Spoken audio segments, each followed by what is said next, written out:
Ok. Donc ce soir, je vous propose un petit retour d'expérience sur Grom que j'ai utilisé dans une mission chez un client là ces 2 dernières années. Donc moi je suis freelance depuis 2020, puis les autres me connaissent. Et comme c'est assez long, je vais aller assez vite je vais raccourcir ce côté-là. Alors Grom c'est quoi? C'est un ORM, c'est ce qu'on appelle un Object Relational Mapper. La promesse de ce genre de choses, c'est que vous fassiez plus de SQL, donc ça permet de lier votre code avec une base de données SQL. La promesse, c'est de ne plus faire de SQL et de faire uniquement du code Go en l'occurrence.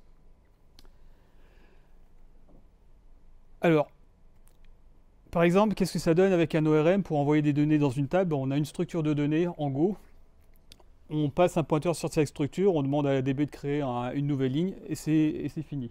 Donc quand on trimballe toutes ces données dans des structures, quand on a des structures de données longues, des tables qui sont assez longues, c'est quand même assez pratique. Sans ORM, bon là c'est un exemple en C++, comment ça se traduit? Sans ORM, il faut mettre la requête SQL insert into author avec les paramètres, binder les paramètres qui viennent du C++ et exécuter la requête. C'est un peu plus verbeux, mais ça a le mérite d'être très explicite et on sait exactement ce qu'on fait. Pour lire les données, avec un ORM, on prépare une structure.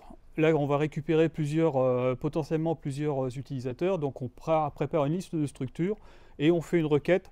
Donc, where, donc on commence à avoir des petites notions de SQL qui apparaissent et on fait une recherche dans la base de données et l'ORM va se charger de récupérer les données et de les mettre dans le tableau de structure.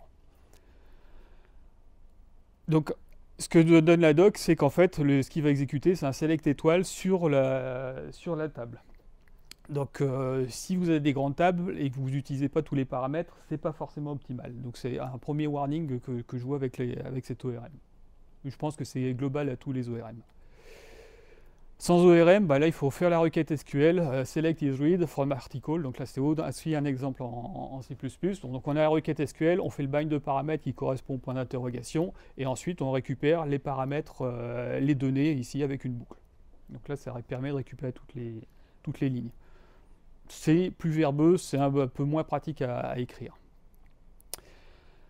Alors pour les cas simples, l'ORM ça va, c'est utilisable. Quand on commence à avoir des relations, c'est-à-dire des relations avec, vous avez une table qui est liée avec une autre, avec une relation M2N, donc many to many, où il y a une table intermédiaire. Cette table intermédiaire, elle est masquée par l'ORM, mais il faut quand même lui donner quelques indices, comme quoi notre table user est liée aux tables langage avec une table qui va s'appeler user language. Bon. Ça, c'est l'autre table dans les bases de données, et donc la table de liaison est masquée. Donc, pour commencer à écrire ça, il faut commencer à comprendre comment fonctionne le SQL. Savoir qu'il y a des tables de liaison qui s'appellent, en l'occurrence, c'est du many to many. Donc, on commence à voir du SQL, des notions d'SQL qui remontent dans cette déclaration. Donc en utilisant l'ORM pour faire la lecture, on va faire on fait le DB, on dit qu'on va faire sur la table modèle user. Il faut précharger la table langage parce que on en a besoin pour faire la liaison et je vais faire chercher les utilisateurs. Donc moi quand je suis tombé là-dessus, je me suis dit c'est quand même pas super intuitif cette histoire. On a des notions SQL qui commencent à transparaître mais avec une nomenclature particulière à Gorm. C'est pas terrible. Bon, sans ORM, c'est quand même, faut y aller quoi, parce que on a le select, on fait le join des tables de liaison, on fait le join de la table qui nous intéresse et on met les paramètres. Ensuite, on indique quels paramètres on va utiliser, on bind les paramètres et ensuite on fait la lecture. C'est très verbeux, mais au moins on est dans des zones connues. Le SQL, on a plein de documentation, on en trouve plein d'exemples sur le web. Et on peut aussi mettre au point la requête avec SQLite Browser, donc avec des outils interactifs ou avec des beavers selon les outils. Donc vous faites votre requête SQL, une fois qu'elle est au point, vous faites cut and paste dans votre statement ici au-dessus, et c'est bon. En général, ça fonctionne comme ça. Donc je trouve, pour faire des requêtes assez compliquées, c'est quand même assez pratique. Avec un ORM, les requêtes compliquées sont gérées par l'ORM, donc il faut faire le test en lançant votre programme Go. Et ensuite, il faut débugger la requête SQL qui a été générée.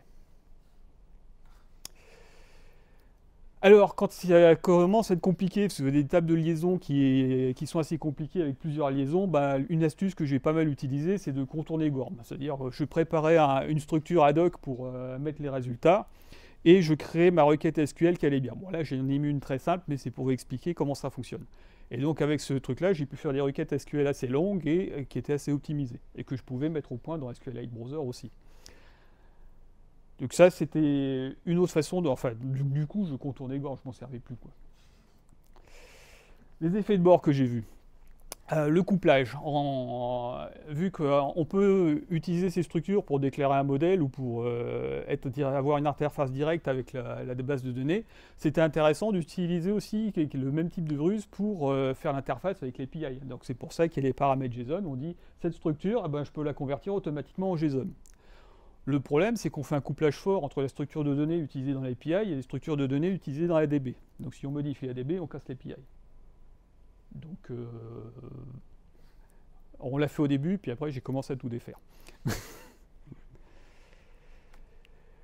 En débogage, oui, alors quand il y a de problème, quand il y a un souci, il faut mettre en route les logs de Gorm, et puis il va vous montrer la requête SQL longue comme ça qu'il a générée, et puis il faut la débugger. Donc si vous ne comprenez pas le SQL, vous ne saurez pas débugger Gorm. Vous ne saurez pas débugger votre application. Donc la promesse de ne pas avoir besoin d'SQL, ça me paraît très théorique.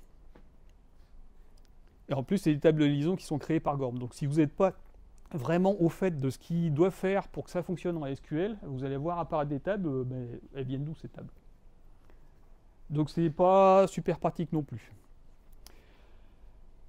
Donc pour éviter des couplages, ce qu'on a fait, c'est qu'on a découpé, on a découplé, on a fait des structures dédiées pour l'API, des structures dédiées pour les contrôleurs qui étaient entre l'API et les adaptateurs de DB. Et dans la DB, on a les structures, DB structures qui, elles, avaient les paramétrages que Gorm savait utiliser pour aller chercher les données dans la table. Donc, du coup, dans le traitement, ce qu'on avait, c'est qu'avec l'ORM, on avait deux copies qui se passaient. Donc, du contrôleur vers la DB structure, première copie, et ensuite de DB structure vers la DB API qui était gérée par Gorm. Sans ORM, en fait, en squeezant l'ORM, je n'avais que des copies de contrôle structure vers la DB API, donc j'évitais une phase de copie. Quand vous avez beaucoup de données, ça peut être intéressant. Conclusion, pour moi, l'ORM est possible si vous avez vraiment beaucoup de colonnes dans les tables et que la logique métier utilise toutes les colonnes de ces tables. Parce que sinon, ce qui va se passer, c'est qu'en général, si vous ne faites pas attention, l'ORM va aller chercher toutes les données de la table, vous allez tout copier ça dans une structure, et puis vous allez bazarder les trois quarts parce que vous avez besoin que d'un quart. Donc au niveau performance, c'est pas terrible non plus, ça induit de la charge sur la base de données, ça induit du trafic sur le réseau pour tout bazarder derrière. Donc c'est vraiment utilisable que si vous avez beaucoup de colonnes et que la logique utilise toutes ces colonnes, ou pour faire du prototype. Si vous avez besoin de faire un prototype rapide, vous utilisez un ORM, c'est vrai que vous allez avoir votre application extrêmement rapidement. Après, il faudra convertir le prototype en outil de production, et avec un peu de chance, vous pourrez le convertir en production avant que le commercial ait vendu votre prototype. Pas toujours le cas. Donc moi je déconseille l'ORM si vous avez besoin de perf, vous avez des requêtes complexes, parce que quand même en SQL brut c'est quand même pour moi plus facile à débugger, ou si vous faites de la lecture de quelques colonnes à la fois sur des bases de données, des tables assez compliquées, assez grandes. Si vous utilisez quand même un ORM, parce que dans certains cas pour remplir les données ou lire ça peut être intéressant, faut pas hésiter à contourner l'ORM pour des requêtes un peu plus compliquées, pour optimiser les requêtes, pour optimiser les perfs, pour comprendre ce que vous faites. Et aussi, les connaissances que vous avez en SQL, que vous allez acquérir en SQL en écrivant directement en SQL, vous pouvez les appliquer dans n'importe quel environnement. Si vous basculez sur un poste où vous avez besoin de PHP, de Python, vous pourrez réutiliser toutes les connaissances que vous avez acquises en SQL dans ces autres environnements. Et ça peut être un bon plus sur votre CV.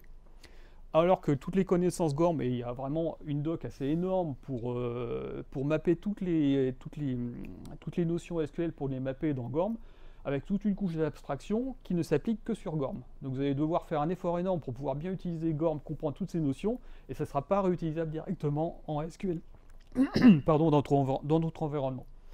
Donc là aussi, pour vous, pour votre carrière, pour vos connaissances, un ORM pour moi est d'un intérêt assez limité. Et voilà, ça True ou false, c'est tout ce que j'avais à dire sur, en 10 minutes sur les ORM. Sinon,